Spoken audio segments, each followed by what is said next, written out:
विशाल steno classes में आपका स्वागत है। ये डिक्टेशन रिकॉर्ड की गई है।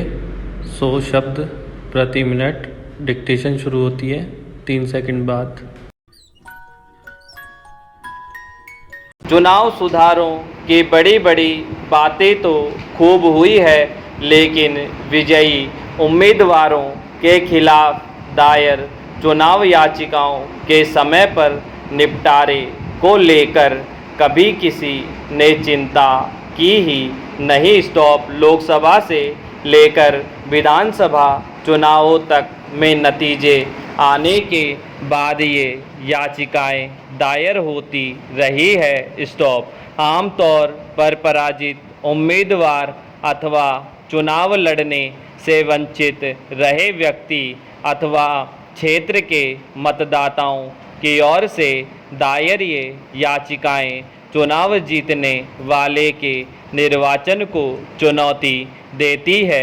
स्टॉप पैरा चेंज अपेक्षा यही की जाती है कि चुनाव याचिकाएं सराहनीय हो तो तत्काल खारिज कर दी जाए। स्टॉप यदि याचिका दायर करने का आधार ठोस हो तो सुनवाई प्रक्रिया में तेजी लाकर जल्दी फैसला होना ही चाहिए। स्टॉप पिछले सालों में कई चुनाव याचिकाएं तो तब जाकर खारिज हुई जब विजयी उम्मीदवार ने अपना कार्यकाल तक पूरा कर लिया। स्टॉप ताज़ा मामला राजस्थान का है, जहां वर्ष 2013 के विधानसभा चुनाव को लेकर दायर की गई चुनाव याचिका को हाईकोर्ट ने यह कहते हुए खारिज कर दिया कि तत्कालीन विधानसभा का कार्यकाल पूरा हो चुका है और नए चुनाव भी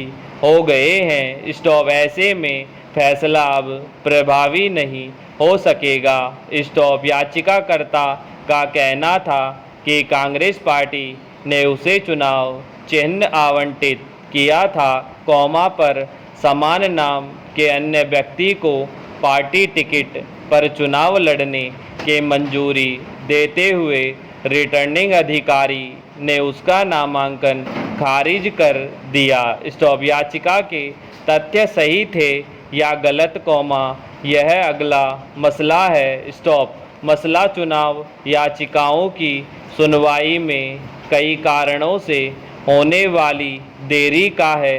स्टॉप जनप्रतिनिधित्व कानून तक में उल्लेख है कि संबंधित उच्च न्यायालय को 6 माह में ऐसे मुकदमे का निपटारा कर लेना चाहिए। स्टॉप चुनाव याचिकाओं में सुनवाई में यह देरी त्वरित न्याय की उम्मीदों को तो खारिज करती ही है, निर्वाचन आयोग जैसी संस्थाओं के लिए भी समस्या पैदा करने वाली रहती है। स्टॉप क्योंकि ऐसी याचिका दायर होने पर संबंधित ईवीएम और वीवीपैट को भी सुरक्षित रखना होता है। स्टॉप पैराचेन पिछले दिनों ही निर्वाचन आयोग ने कोरोना संक्रमण के दौरान चुनाव याचिकाएं दायर करने की समय सीमा में दी गई छूट को वापस लेने का सुप्रीम कोर्ट से